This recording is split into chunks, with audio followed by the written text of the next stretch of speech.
Bom dia, boa tarde, boa noite, galera. Meu nome é Vitor Hugo e esse aqui é o canal do Guará. Sejam todos bem-vindos a mais um vídeo. E hoje o pré-jogo de Fluminense e Cruzeiro, jogo válido pela 10ª rodada do Campeonato Brasileiro. Mais um verdadeiro duelo de 6 pontos para o Fluminense, em que cada pontinho é super importante na briga contra o rebaixamento. Então, sem muito mais enrolação, eu já vou pedindo para que você deixe o seu like aqui embaixo e que você se inscreva aqui no canal do Guará, caso você não seja inscrito. Eu te lembro que a nossa meta é chegar aos 1000 inscritos até o final do ano, então conto com a inscrição de cada um de vocês. Nós já estamos beirando os 800 inscritos, então cada inscrição é super importante para a gente poder bater a nossa meta do final do ano. Sem mais enrolação, vamos rodando a vinheta para a gente começar a falar de Fluminense e Cruzeiro.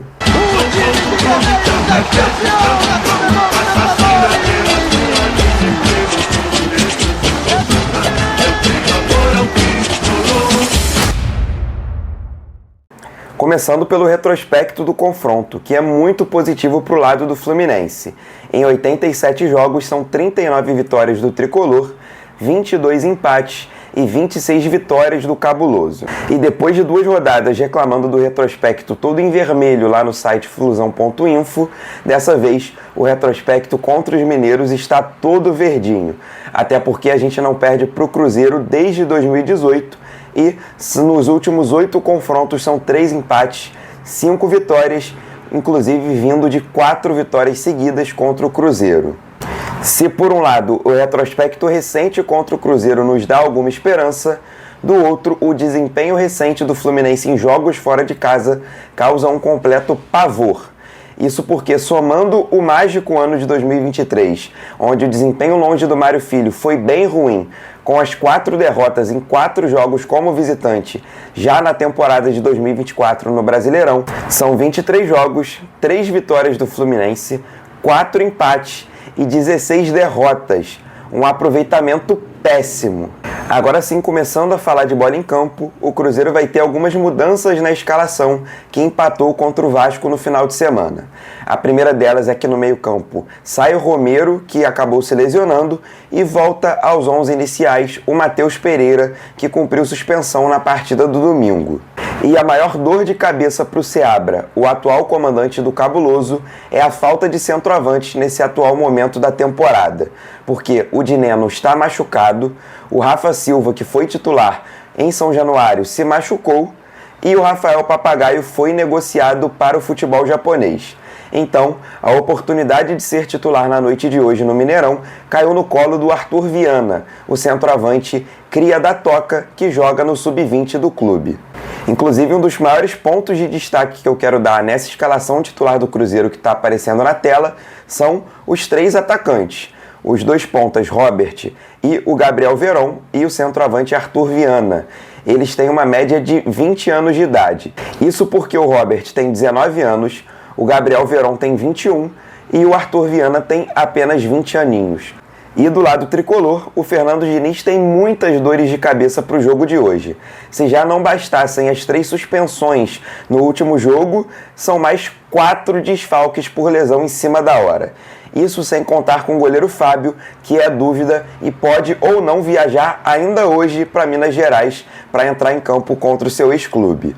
Como o goleiro Fábio não viajou e a princípio será um desfalque para a noite de hoje, o goleiro titular deve ser o Felipe Alves.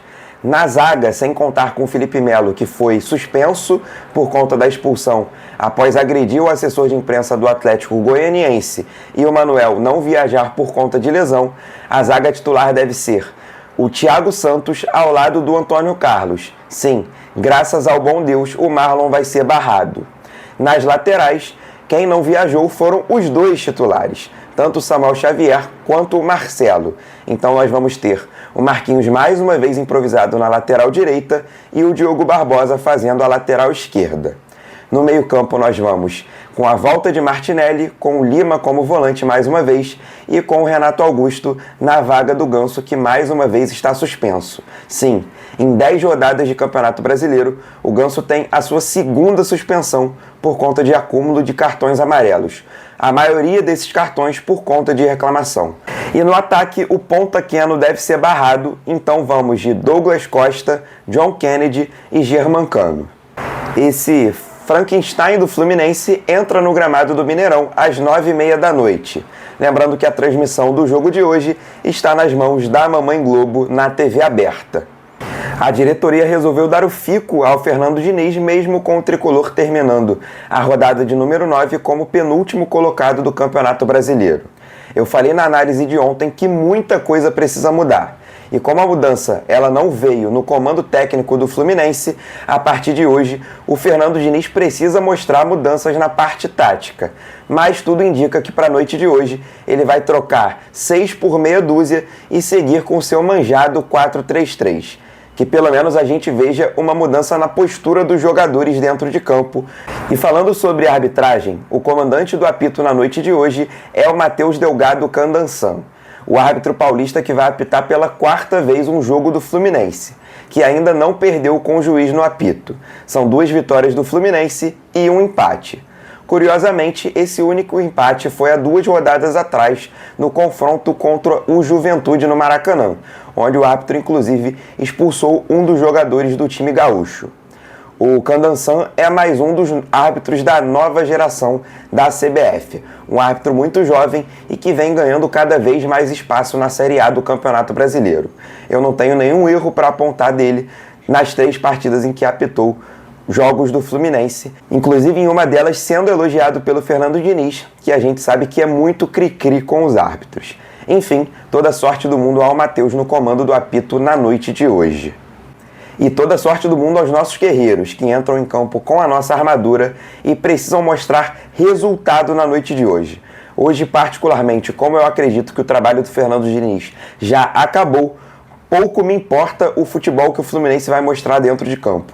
Eu preciso de 3 pontos na briga contra a zona do rebaixamento. Então é dessa forma que eu vou me despedindo, pedindo para que você deixe o seu like caso não tenha deixado lá no início do vídeo e, claro, pedindo para que você se inscreva aqui no canal do Guará, caso você não seja inscrito. Eu te lembro mais uma vez que a nossa meta é chegar aos 1000 inscritos até o final do ano, então eu conto com a inscrição de cada um de vocês. E caso você já seja inscrito aqui no canal do Guará e queira me ajudar de alguma forma, eu peço para que você compartilhe esse vídeo. Compartilhe em todas as suas redes sociais, compartilhe nos seus grupos de WhatsApp, nos grupos de torcedores do Fluminense, no grupo de futebol de final de semana, no grupo de racha, naquele grupo de futebol que você tem também com os rivais. Compartilha para geral, para poder espalhar o canal do Guará para todo mundo. E também eu lembro que o campo de comentários aqui do canal do Guará está sempre aberto para a gente trocar uma ideia e debater sobre os rumos do nosso tricolor. Me fala o que você achou da provável escalação do Fernando Diniz para a noite de hoje. Me fala também o que você espera do confronto contra o Cruzeiro às 9h30 da noite, hoje, nessa 4ª-feira. Sem muito mais enrolação, eu te lembro que a gente tem um encontro marcado aqui na sexta-feira para análise tática de Fluminense e Cruzeiro. Um abraço a todos e até a sexta.